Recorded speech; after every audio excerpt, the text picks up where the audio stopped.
مجھے اپنے دل میں یاد کرتا ہے، میں بھی اسے اپنے دل میں یاد کرتا ہوں۔ جب میرا بندہ کسی محفل میں میرا ذکر کرتا ہے، میں اس سے کہیں بہتر محفل میں اس کا ذکر کرتا ہوں۔ اللہ کی محفل تو ملائے اعلیٰ کی ہے، ملائکہ مقربین کی ہے۔ بہرحال اللہ کو تم اپنے دل میں مستحضر رکھو، اللہ تعالیٰ تمہیں بھی یاد رکھے گا۔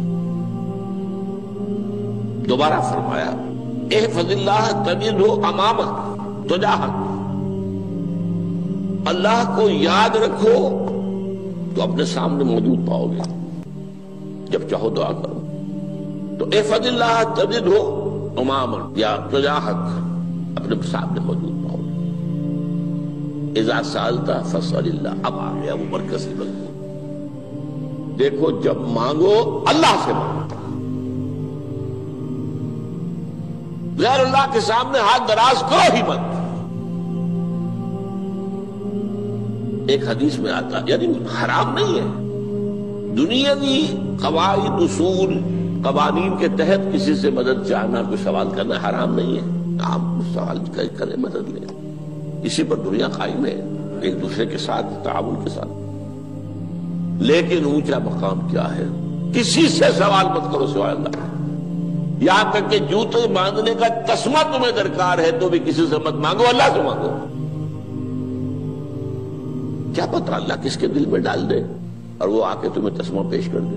ہوتا ہے ایسا، بسا اوقات ہوتا ہے۔ جو اللہ کے ساتھ لو لگا کر رکھنے والے ہیں، ان کے تو ایسے واقعات ہوتے ہیں کہ دل میں ایک بات آئی اور اس کے بعد وہی بات جو ہے وہ کوئی شخص آ گیا اور اس نے وہ بات پوری کر دی۔ کیونکہ لوگوں کے دل جو ہے وہ تو اللہ کے دو انگلیوں کے مابین جو چاہتا پھر دیتا ہے۔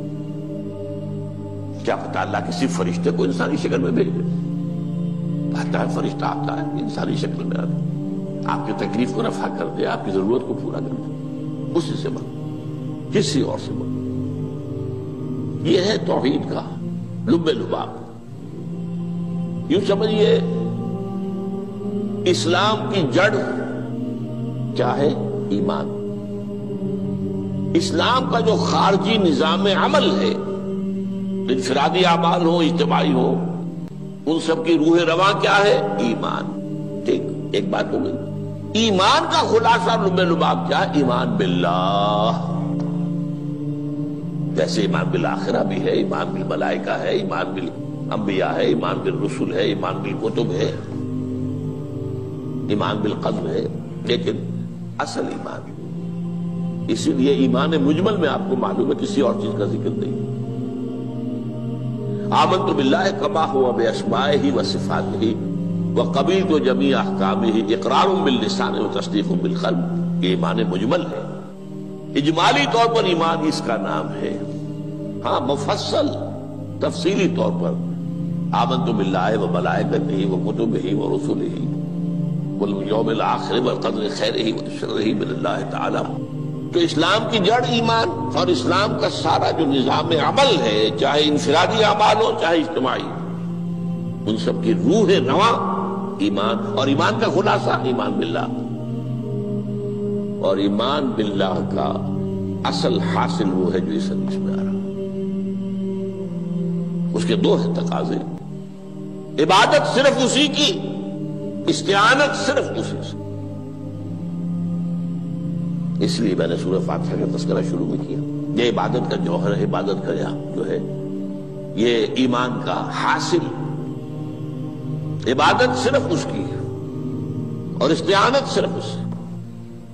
استعانت ہی میں سوال بھی آ گیا، یہ بھی مدد ہے۔ آپ کسی سے کچھ مدد مالی چاہ رہے ہیں یا کوئی اور مدد چاہتے ہیں، کسی کام میں مدد چاہتے ہیں، جیسے میں نے کہا تھا کہ سفارش کرانا چاہتے ہیں، یہ بھی مدد ہے۔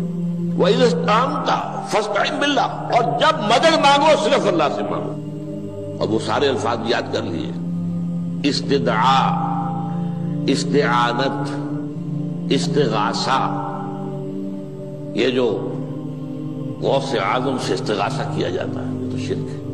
استغاثہ اللہ سے، دعائی اللہ کی، اس اعتبار سے استمداد، استعانت، استدعاء، استغاثہ، یہ سب اللہ سے، صرف اللہ سے۔ عبادت صرف اللہ، ایاک نعبد، اور استعانت صرف اللہ سے۔ مانگو صرف اللہ سے، جب مدد طلب کرو صرف اللہ سے، اور جان لو اگر تمام لوگ جمع ہو کر تمہیں کوئی فائدہ پہنچاؤں گے نہیں پہنچا سکتے، الا بشیء قد کتب اللہ لک وان اجتمعوا علی ان یضروک بشیء لم یضروک الا بشیء قد کتب اللہ علیک، اگر سب مل کر چاہیں تمہیں کوئی نقصان پہنچا دے نہیں پہنچا سکتے مگر وہی کچھ جو اللہ نے تمہارے لیے لکھ دیا۔ اب بتائیے خوف کی جڑ کٹ جائے گی کہ نہیں؟ یہ جو ایمان جو ہے یہ خوف اور حزن دونوں سے نجات دلانے والی بات ہے۔ جو حقیقی مومن ہے وہ اللہ کا ولی ہے، حقیقی مومن وہ اللہ کا ولی ہے، اور الا ان اولیاء اللہ لا خوف علیہم ولا هم يحزنون۔ یہ اولیاء اللہ کو علیحدہ مخلوق نہیں ہے، کوئی ان کے سر پہ سینگ نہیں ہوتے، انسان ہی ہوتے ہیں، لیکن حقیقی معنی میں مومن ان اعتبارات سے جو آج ہم پڑھ رہے ہیں ایمان اس درجے کا پہنچ گیا تو اللہ کا ولی ہے۔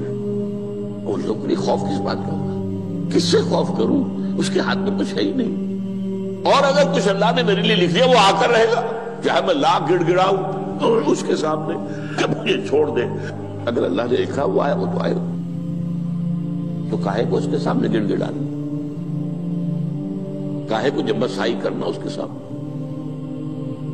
اور کسی کے ہاتھ میں کچھ ہے ہی نہیں، میرا خیر ہے ہی نہیں، کاہے کو خوشامد کروں اس کی۔ اور سنیے، رفعت الاقلام، دیکھو نوجوان، قلمیں اٹھا لی گئی ہیں، وجفت الصحف،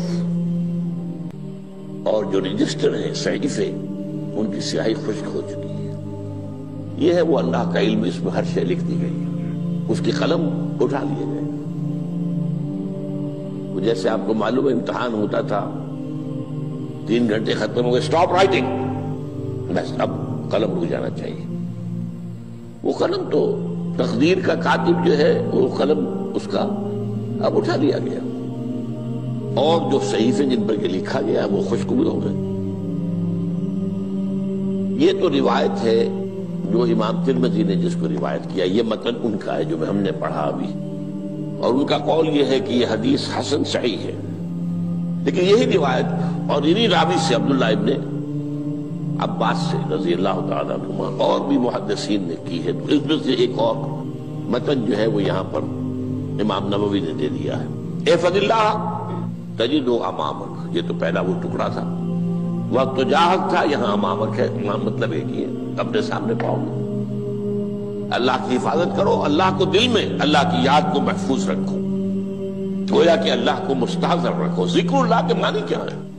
استحضار اللہ فی القلب، یہ ذکر اللہ ہے۔ جنہیں ہم ذکر سمجھ بیٹھے ہیں وہ ذکر کے ذریعے ہے۔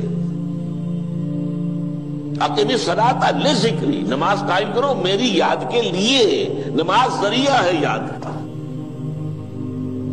یہ علیحدہ بات ہے کہ آپ نے 17 رکعتیں بھی پڑھ لی ہو عشاء کی اور یاد آپ کو آئی ہی نہیں کوئی، آپ تو ایک میکینیکل انداز میں جو ہے وہ اٹھک بیٹھک کر رہے ہیں اور آپ کی زبان سے کچھ بھی نکل رہا ہے، تو اس کا آپ کے شعور سے، دل کی گہرائی سے کوئی رابطہ ہے ہی نہیں، وہ ذکر تو نہیں ہوا۔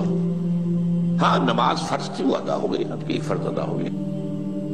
تو جنہیں ہم نے ذکر سمجھا وہ ذرائع ذکر ہے، اللہ اللہ سبحان اللہ زبان سے، یہ تاکہ اس کے نتیجے میں وہ ذکر حاصل ہو جائے۔ استحضار اللہ فی القلب، ذکر کے معنی ہے استحضار اللہ فی القلب۔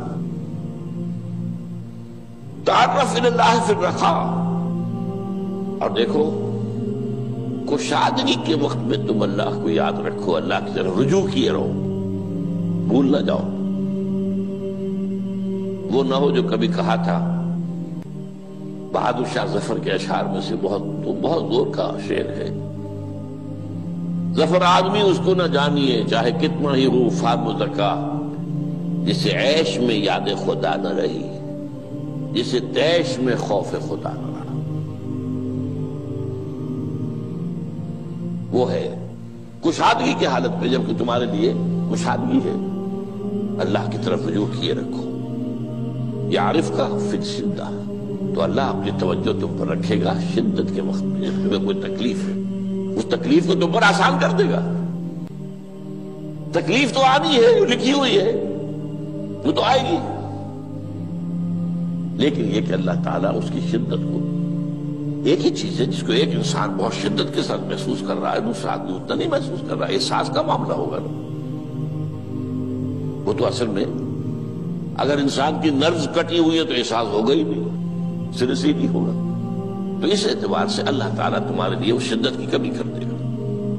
وَاعْلَمْ أَنَّمَا أَخْطَأَكَ لَمْ يَكُنْ لِيُصِيبَكَ، اور جان لو جو چیز تم سے چھوٹ گئی ہے، رہ گئی ہے، وہ ہرگز تمہیں ملنے والی نہیں تھی۔ اب آپ نے کسی ملازمت کے لیے درخواست دی ہے، درخواستیں مانگی گئی ہیں، اپنی سی محنت کر لی، نہیں ملی ملازمت، اب آپ بیٹھے ہوئے افسوس میں، رنج میں، غم میں، فلاں نے یہ کر دیا، فلاں نے یہ کر دیا، وہ فلاں جو ہے بڑی تکڑی سفارش لے آیا تھا، فلاں نے رشوت دے دی۔ چھوڑو میاں اس کو، وہ تمہارے لیے نہیں تھی۔ کاہے کو اپنے ذہن کے اندر یہ کھچڑی پکا رہے ہو بیٹھے ہوئے؟ خواہ آپ شاید سوء ظن میں بھی مبتلا ہو رہے ہو، کسی نے نہ رشوت دی اور آپ سمجھتے ہو کہ رشوت دی ہے اس نے۔ یہ ساری چیزیں جو ساری سیئات، ان کی جھٹپٹ ہے۔ وَاعْلَمْ أَنَّمَا أَخْطَأَكَ لَمْ يَكُنْ لِيُصِيبَكَ وَمَا أَصَابَكَ، اور جو چیز تم پر آ گئی، لَمْ يَكُنْ لِيُخْطِئَكَ، ہو ہی نہیں سکتا تھا کہ وہ تم پر نہ۔ یہ کر لیتا تو ہو جاتا، شاید یہ کر لیتا، میں نے ٹیکا پہلے لگوا دیا ہوتا تو یہ بات نہ ہوتی۔ بھائی وہ جو ہونا تھا وہ ہونا تھا۔ اب یہ وہ چیز ہے جس سے انسان میں کیفیت پیدا ہوتی، تسلیم و رضا۔ ہم بھی تسلیم کی خو ڈالیں گے، بے نیازی تیری عادت ہی صحیح، اے اللہ جو تو نے چاہا مجھے قبول ہے۔ اسی لیے میں نے آپ کو آیتیں سنائی سورۃ تغابن کی، ما اصاب من مصیبت الا باذن اللہ، کوئی مصیبت نہیں آتی مگر اللہ کے اذن سے۔ وَمَن یؤمن باللہ یہد قلبہ، جو اللہ پر ایمان رکھتا ہو اللہ اس کے دل کو ہدایت دے دیتا ہے۔ ہدایت کس بات کی؟ تسلیم و رضا۔ سر دوستاں سلامت کے تو خنجر آزمائی، نہ شبد نصیب دشمن کے شبد ہلاکے تیغت۔ اے اللہ تیری طرف سے ہے، مجھے قبول ہے، اور بظاہر مجھے تکلیف ہو رہی ہے لیکن یقیناً اس میں میرا کوئی خیر ہے۔ بیدک الخیر، تیرے ہاتھ میں تو خیر ہی خیر ہے، جو بھی تیری طرف سے آئے۔ سر تسلیم خم ہے جو مزاج یاد میں آئے۔ اور یہ مضمون جو ہے زیادہ بڑے پیمانے پر سورہ حدید میں آیا ہے۔ ما اصاب من مصیبت فی الارض ولا فی انفسکم الا فی کتاب من قبل ان نبرأھا، کوئی مصیبت نہیں آتی نہ تمہاری جانوں میں نہ زمین میں زلزلہ آ جانا، سیلاب آ جانا، کچھ اور زمین کا دھنس جانا، یا یہ ہے کہ تمہاری جانوں میں کوئی بخار ہو گیا، کوئی اور تکلیف ہو گئی، اچانک معلوم ہوا کہ انسان جو کینسر ہے، اور کینسر بھی اب 3rd سٹیج کو پہنچ چکا ہے، لیکن جو بھی آیا ہے وہ اللہ کے علم کی کتاب میں پہلے سے لکھا ہوا ہے۔ فی کتاب من قبل ان نبرأھا، یہ کتاب میں درج ہے اس سے پہلے کہ ہم اسے ظاہر کریں۔ اس کا نتیجہ کیا نکلنا چاہیے؟ لیکن لا تأسوا علی ما فاتکم ولا تفرحوا بما آتاکم، افسوس نہ کیا کرو جو تم سے جاتا رہے، چھوٹ جائے، کوئی عزیز فوت ہو گیا، کوئی موقع ہاتھ سے نکل گیا، ارے بھائی میں چوک گیا، بڑا موقع تھا، اب اس پر افسوس کر رہے ہیں۔ نہیں، جو چیز لیکن لا تأسوا علی ما فاتک ولا تفرحوا بما آتاک، جو اللہ تمہیں دے دے اس پر اتراؤ مت۔ وما اصابک لم یکن لیخطئک واعلم ان النصر مع الصبر، اور جان لو اللہ کی مدد صبر کے ساتھ آتی ہے، جو آئے اس کی طرف سے جھیلو۔ زبان پر کلمہ شکوہ اور شکایت نہ آئے، اللہ سے شکایت نہ آئے، تسلیم و رضا، جو تیری رضا ہے۔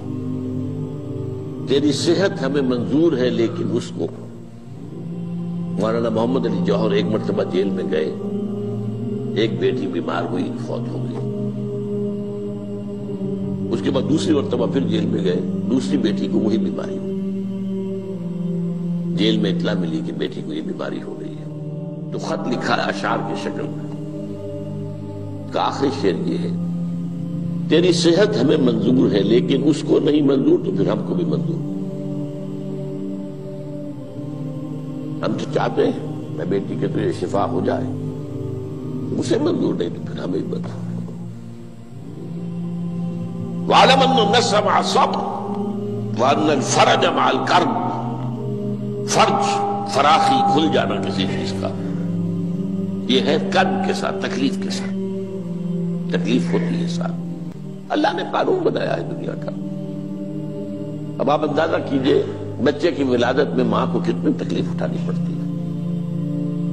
آج کل تو فیشن ہو گیا ہے، سیدھے سیدھے جاؤ آپریشن کراؤ، تکلیف سے بچ جاؤ، لیکن یہ ہے کہ یہ بھی آپ کے علم میں ہوگا، وہ ساری تکلیف جیسے ہی بچے کو لا کر ماں کے برابر لٹایا ہے، ساری تکلیف ختم، پھر جو راحت اسے میسر آتی ہے۔ ان الفرج مع الکرب وان مع العسر یسرا، اسی لیے میں نے وہ آیتیں بھی پڑھی تھی، ان مع العسر یسرا ان مع العسر یسرا۔ اس دنیا میں یہ اللہ نے نظام بنایا ہے، سختیاں جھیلنی ہی ہوں گی۔ لقد خلقنا الانسان فی کبد، ہم نے انسان کو پیدا کیا مشقت کے اندر، مشقت تو کرنی پڑے گی۔ کسی کی جسمانی مشقت زیادہ، کسی کی ذہنی مشقت زیادہ، مشقت سے چارہ کسی کو نہیں۔ تو یہ ہے ان مع العسر یسرا ان مع العسر یسرا۔ بارک اللہ لی ولکم فی القرآن العظیم ونفعنی وإیاکم بالآیات الحکیمہ۔